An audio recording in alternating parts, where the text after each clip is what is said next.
Now, before even starting part 1, you first need to actually download the course starter code and the final project files from GitHub. So all the code that you're gonna need to build the projects in this course is located in this code repository on GitHub with this URL. So I will add this URL to the resources of this lecture, and so just click that to access this page. Now, to then download the entire code, all you have to do is to click here on this green button and then download as a zip file. Now, if for some reason that doesn't show up for you, so if you can't see this green button, then there's also an alternative link down here that you can click. All right. Now, let's wait for this to download. And actually there it is. So let's see. And then let's open that up. And indeed, here we now have this zip file that I'm going to move to my desktop. So here on the desktop is where I will create all the projects in this course.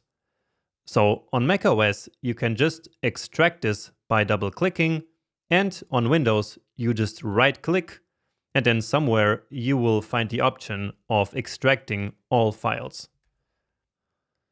So then inside this folder, we basically have one folder for each of the projects that we're gonna build throughout this entire course. And for each of the projects, we always have a final folder and a starter folder. So the starter folder contains the code that you're gonna need to start the project. And then in the final folder, you will always have the code as it will look like at the end of the project. So once the project is finished. And the idea of this final code is that you can compare it with your own code in case you run into any problems.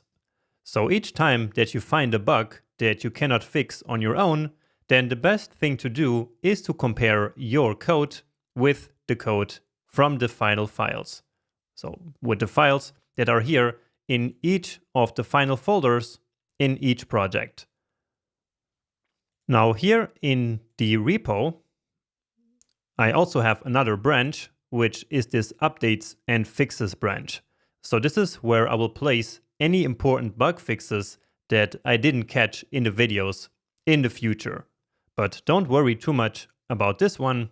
The main thing that matters here is really this main branch. So this is the code that you need to download to get started with this course. And then finally, down here, I also have this part where I have some frequently asked questions. And so before going through the course, please make sure to take 3 or 4 minutes to read all of them.